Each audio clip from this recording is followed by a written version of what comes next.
ഈ രാജ്യത്തെ ഭരണഘടനാ സ്ഥാപനങ്ങളോട് നമുക്ക് വളരെയേറെ ബഹുമാനവും ആദരവുമുണ്ട്. പക്ഷെ ഓരോ ഭരണഘടനാ സ്ഥാപനങ്ങളെയും പൊളിച്ചടുക്കുന്ന കാഴ്ചയാണ് ഇന്ത്യയിൽ കടന്നു വന്നുകൊണ്ടിരിക്കുന്നത്.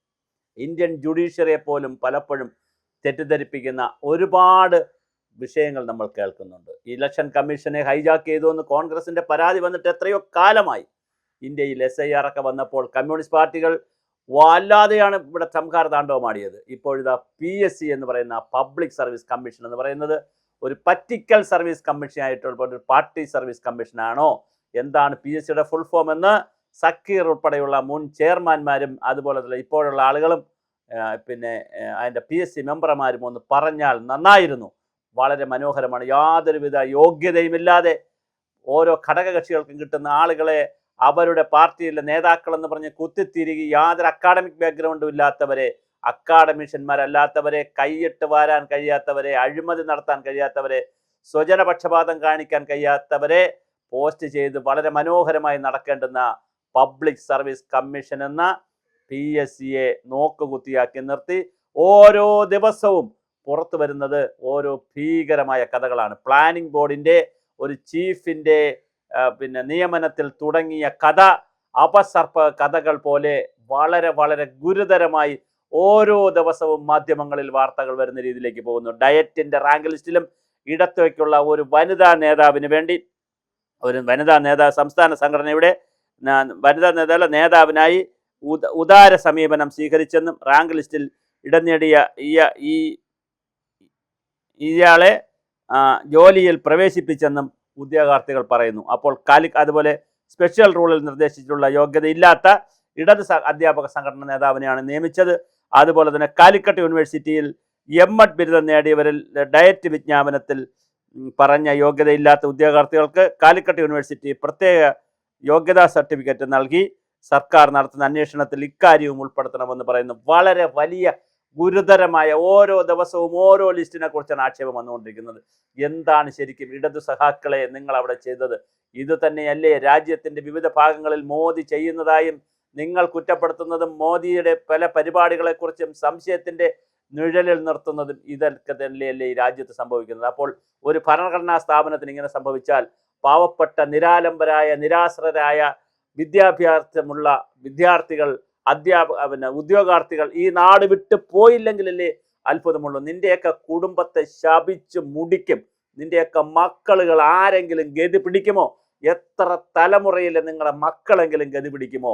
നിങ്ങൾ പാപ പുണ്യങ്ങൾ നേടിയെടുത്ത് കൊണ്ട് പോകണം എന്നൊക്കെ പറയുന്ന ഒരു സംസ്കാരമുള്ള ഭാരതത്തിൽ നിന്റെയൊക്കെ മക്കൾ ഗതി പിടിക്കുമോ? ഇത്രയൊക്കെ പറയേണ്ടി വരുന്നതിൽ ഗതികേട് കൊണ്ട് പറയുന്നതാണ്. 3 ലക്ഷം രൂപയും 4 ലക്ഷം രൂപയും ശമ്പളവും മുന്തിയ കാറും എല്ലാവിധ സൗകര്യങ്ങളോടുകൂടി അറുമാതി ചാറാടി 10 വർഷം നിങ്ങൾ കൊണ്ടുപോയപ്പോൾ ഈ രാജ്യത്തെ പട്ടിണി പാവങ്ങൾ ഉറക്കമെണീറ്റ് ഇളച്ചിരുന്ന് ഉറക്കം വരുമ്പോൾ കാല് രണ്ടും വെള്ളത്തിലിട്ട് ഉറക്കമിളച്ചിരുന്ന് അമ്മയും അച്ഛനും ഉള്ള വീട്ടിലുള്ള മിക്കവാറും അമ്മമാരായിരിക്കും കാപ്പിയും കട്ടനുമൊക്കെ ഇട്ട് മക്കൾക്ക് കൂട്ടിരുന്ന് അങ്ങനെ മക്കളെ പഠിപ്പിച്ചെടുത്ത് അവർ PSCക്ക് പരീക്ഷ എഴുതുമ്പോൾ ശരിക്കും ആ പരീക്ഷ ലിസ്റ്റ് എടുത്ത് ദൂരെ കളഞ്ഞിട്ട് ഇഷ്ടമുള്ള ആളുകളെ കുത്തിത്തിരിക്കുന്ന പരിപാടി, ക്വസ്റ്റ്യൻ പേപ്പർ പുറത്തു കൊടുക്കുന്ന പരിപാടി, ആൻസർ ഷീറ്റിൽ കൃത്രിമം കാണിക്കുന്ന പരിപാടി, മാർക്ക് ഉദാരമായി കൊടുക്കുന്ന പരിപാടി, എന്തെല്ലാം പരിപാടികളാണ്.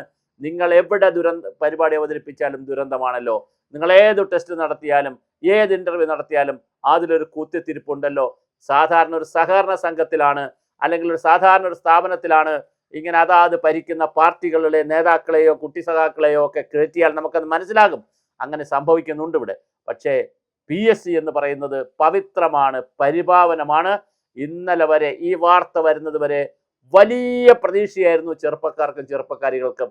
ആ പ്രതീക്ഷയിലാണ് നിങ്ങൾ, നാമ്പിനാണ് നിങ്ങൾ, അതിൻ്റെ കൂമ്പിലാണ് നിങ്ങൾ ഇടിച്ചത്. നിങ്ങൾക്ക് ഈ പാപം, നിങ്ങൾ പാപികളാണ്, നിങ്ങൾ കുരിശിലേറേണ്ടവരാണ്. കുരിശിലേറുക എന്ന് പറഞ്ഞാൽ യേശുദേവന്റെ രൂപത്തിലേക്ക് വരുമെന്ന് പറഞ്ഞാൽ ആ കുരിശല്ല. ആ കുരിശെന്ന് പറയുമ്പോൾ അതൊരു പവിത്രതയുടെ കുരിശാണ്. യേശുദേവൻ കയറിയ കുരിശ് പവിത്രതയുടെ കുരിശാണ്. അതുകൊണ്ട് നിങ്ങൾക്ക് അതുപോലുമില്ല. നിങ്ങൾ പാതാളത്തിൽ പോലും പോകാൻ അർഹതയില്ലാത്തവരാണ്. അത്രയ്ക്ക് ഗതികെട്ടവരാണ് നിങ്ങൾ. ഒരുത്തനില്ലായിരുന്നോ, ഒരുത്തിയില്ലായിരുന്നോ ഇത് ചോദ്യം ചെയ്യാൻ? നീതിബോധമുള്ള P. ഗോവിന്ദപിള്ളയുടെ മകൾ അവിടെ ജോലി ചെയ്തു വരുന്നു. അവർക്ക് പോലും നീതിബോധമില്ലാതായിപ്പോയോ? ഒരു വല്ലാതെ ഒരു നീതിബോധമില്ലാത്തവരാണോ? ഇടതുപക്ഷ സംഘടനയുടെ ആളുകളല്ലേ? നിങ്ങൾ കമ്മ്യൂണിസ്റ്റുകാരല്ലേ കൂടുതലും? നിങ്ങൾക്ക് ഒരു നീതിബോധവും നിങ്ങൾക്ക് ഒരു ഉളുപ്പുമില്ലായിരുന്നോ? വി എസിന്റെ ഭാഷയിൽ പറഞ്ഞാൽ നിങ്ങൾക്ക് ഒരു ഉളുപ്പുമില്ലായിരുന്നോ? ഉളുപ്പെന്ന് പറയുന്ന ഒരു സാധനം നിങ്ങൾക്ക് ഉണ്ടായിരുന്നെങ്കിൽ ഇത് സംഭവിക്കുമായിരുന്നു. നിങ്ങൾ എല്ലാ ലിസ്റ്റുകളിലും കുത്തിത്തിരികിയില്ലേ? സ്വന്തക്കാരെയും ബന്ധുക്കളെയും കുത്തിത്തിരികിയില്ലേ? ഒരു ഓട്ടോണമസ് സ്ഥാപനത്തിലോ ഒരു സഹകരണ സംഘത്തിലോ പോലുള്ള സംവിധാനങ്ങളിൽ പലപ്പോഴും പല കുത്തിത്തിരികലുകളും പരിപാടികളും സ്വജനപക്ഷപാതവും ഒക്കെ നടക്കും. പക്ഷേ PSC എന്ന് പറയുന്നത്, പബ്ലിക് സർവീസ് കമ്മീഷൻ എന്ന് പറയുന്നത്, നാളിതുവരെ കഴിഞ്ഞ 10 വർഷത്തിന് മുമ്പ് വരെ എത്രയോ വിശ്വാസമായ യോഗ്യതമായ ഒരു സ്ഥാപനമായിരുന്നു, ഒരു സംവിധാനമായിരുന്നു. നിങ്ങൾ പറയുന്നുണ്ടല്ലോ, നിങ്ങൾ ഭരണഘടനാ സ്ഥാപനമാണ്, നിങ്ങളിൽ ഇടപെടാൻ സർക്കാരിന് കഴിയില്ല എന്നൊക്കെ പറയില്ല. PSC മെമ്പർമാരായിട്ട് അങ്ങോട്ട് സർക്കാർ കുറച്ചുപേരെ നിയോഗിച്ച് തന്നാൽ പിന്നെ നിങ്ങൾ സർവതന്ത്ര സ്വതന്ത്രരായി ഓടും എന്ന് പറയുന്നവരുണ്ടല്ലോ. നിങ്ങൾക്ക് ഇങ്ങനെയൊക്കെ ചെയ്തു കൊടുത്തതിനായിരിക്കും സക്കീറിന് സ്ഥാനാർത്ഥിത്വമൊക്കെ കിട്ടുന്നത്. സക്കീർ എന്ന് പറയുന്ന ചെയർമാൻ അങ്ങ് നേരിട്ട് ഒരുപാട് ഇന്റർവ്യൂ നടത്തി. മുഴുവൻ ഇന്റർവ്യൂ ഉടായിപ്പായിരുന്നു. എന്തിനാണ് ഇങ്ങനെ ചെയ്യുന്നത്?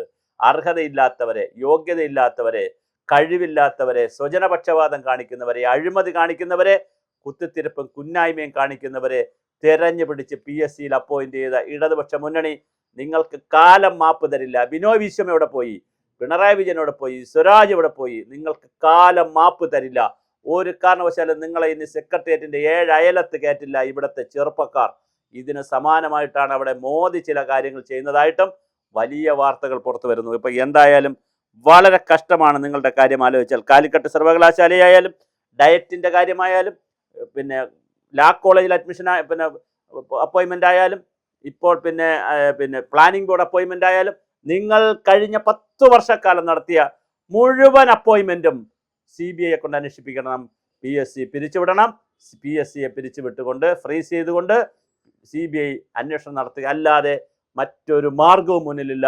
മുഴുവൻ അങ്ങനെ കൃത്രിമം കണ്ടുപിടിച്ചാൽ നാളിതുവരെ നിങ്ങൾക്ക് തന്നിട്ടുള്ള മുഴുവൻ ആനുകൂല്യവും തിരിച്ചു പിടിച്ചു വാങ്ങി നിങ്ങളെ ജയിലിൽ പിടിച്ചിടണം. ഇത്രയും കർശനമായി പറയേണ്ടി വരുന്നത് നിങ്ങൾ ചെയ്തത് സമാനതകളില്ലാത്ത ക്രൂരതയാണ്. സഹിക്കാനാകാത്ത, പൊറുക്കാനാവാത്ത ശുദ്ധ തെമ്മാടിത്തരമാണ്, പോക്കൃതരമാണ്.